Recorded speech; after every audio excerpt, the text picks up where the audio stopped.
Good morning, everybody. Kurt Rish here, and thank you for joining me on One Shepherd. So today we are continuing with our reading of the Old Testament book of 1 Samuel, chapter 12. Now Samuel said to all Israel, "Indeed, I have heeded your voice in all that you said to me, and have made a king over you. And now here is the king walking before you, and I am old and gray-headed, and look, my sons are with you. I have walked before you from my childhood to this day. Here I am, witness against me before the Lord and before his anointed. Whose ox have I taken, or whose donkey have I taken? Or whom have I cheated? Whom have I oppressed? Or from whose hand have I received any bribe with which to blind my eyes? I will restore it to you." And they said, "You have not cheated us or oppressed us, nor have you taken anything from a man's hand." And he said to them, "The Lord is witness against you, and his anointed is witness this day, that you have not found anything in my hand." And they answered, "He is witness." Then Samuel said to the people, "It is the Lord who raised up Moses and Aaron, and who brought your fathers up from the land of Egypt.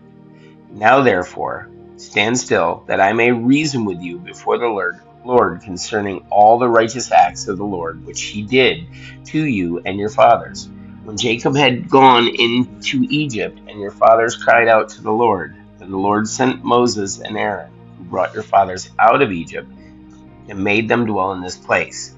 And when they forgot the Lord their God, he sold them into the hand of Sisera, commander of the army of Hazor, into the Philistines, and into the hand of the king of Moab. And they fought against them. Then they cried out to the Lord, and said, "We have sinned, because we have forsaken the Lord, and served the Baals and the Ashtaroths. But now deliver us from the hand of our enemies, and we will serve you." And the Lord sent Jerubbaal, Bedan, Jephthah, and Samuel, and delivered you out of the hand of your enemies on every side, and you dwelt in safety. And when you saw that Nahash, king of the Ammonites, came against you, you said to me, "No, but a king shall reign over us," when the Lord your God was your king. Now therefore, here is the king whom you have chosen and whom you have desired. And take note, the Lord has set a king over you. If you fear the Lord and serve him and obey his voice and do not rebel against his commandment of the Lord, then both you and the king who reigns over you will continue following the Lord your God. However, if you do not obey the voice of the Lord, but rebel against his commandment of the Lord, then the hand of the Lord will be against you, as it was against your fathers. Now therefore, stand and see this great thing which the Lord will do before your eyes. Is today not the wheat harvest? I will call to the Lord, and he will send thunder and rain, that you may perceive and see that your wickedness is great, which you have done in the sight of the Lord, in asking a king for yourselves. So Samuel called the Lord, and the Lord sent thunder and rain that day. And all the people greatly feared the Lord and Samuel. And all the people said to Samuel, "Pray for your servants to the Lord your God, that we may not die, for we have added to all our sins the evil of asking a king for ourselves." Then Samuel said to the people, "Do not fear.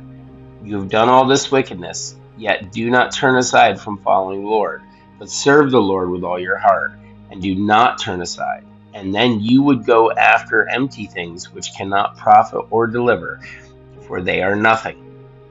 For the Lord will not forsake his people, for his great name's sake, because it has pleased the Lord to make you his people. Moreover, as for me, far be it from me that I should sin against the Lord in ceasing to pray for you, but I will teach you that the good and right way. Only fear the Lord and serve him in truth with all your heart, for consider what great things he has done for you. But if you still do wickedly, you shall be swept away, both you and your king." Guys, that's it for our reading of the Old Testament book of 1 Samuel. Thank you so much for joining us. May you have a great day, and God bless.